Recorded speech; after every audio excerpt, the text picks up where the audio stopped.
And for more, we are now being joined by Dr. Avner Cohen, a professor of non-proliferation and terrorism studies at the Middlebury Institute. Thank you so much for joining us. Now, let me begin by asking you now. Right. Now, Iran said Tel Aviv used Iraqi airspace to launch its strikes, and that it added that it is under the occupation command and control of the U.S. military. And this is what Iran's mission said. Conclusion that U.S. is complicit in this crime. What I want to ask you is how the White House has officials said that U.S. was not involved in the strikes. Now, does that mean that Iran and Iraq relation might see a downward trajectory?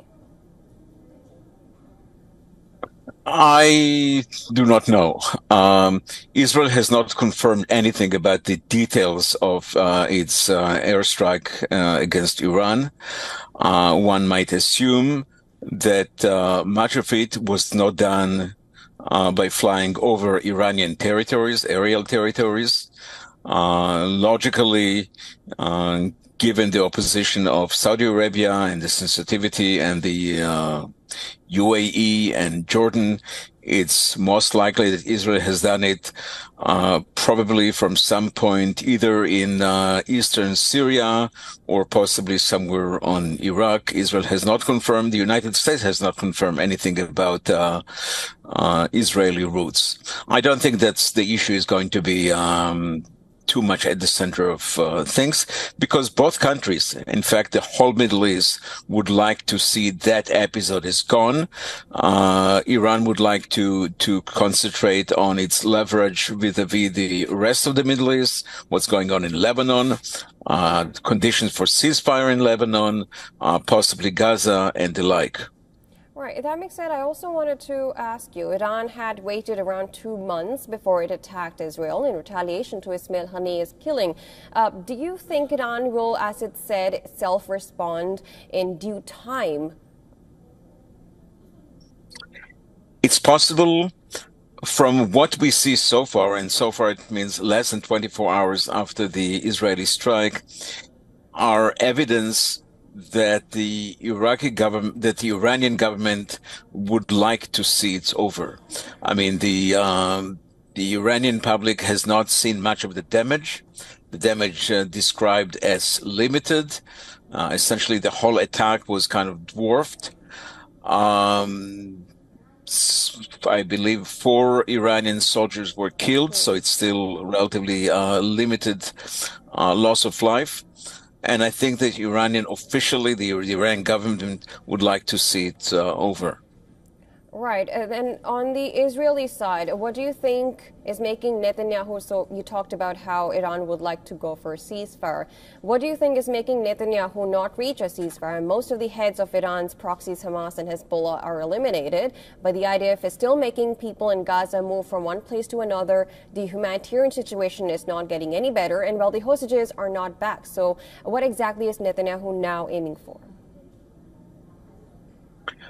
Well, it's not fully clear. I think there is an interest in Israel to find a way, to find a formula, possibly relying on the United Nations Security Council old resolution 1701, or possibly another related Security Council resolution that would allow to have a disengagement of the forces. I think before Israel would move into that, they would like to finish, and it could be done within 2 or 3 weeks.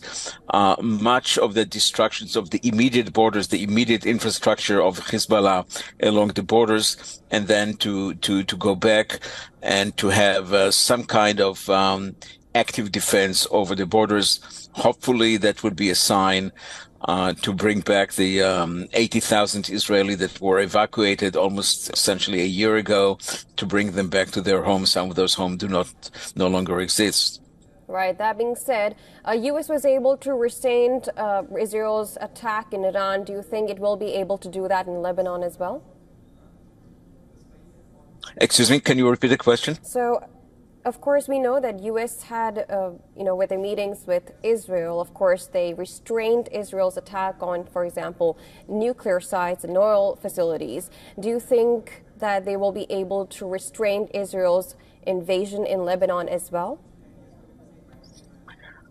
I think so. I think that the war has been going on for more than a year. Israel, in terms of ammunitions, in terms of various supplies, is very much dependent on the United States.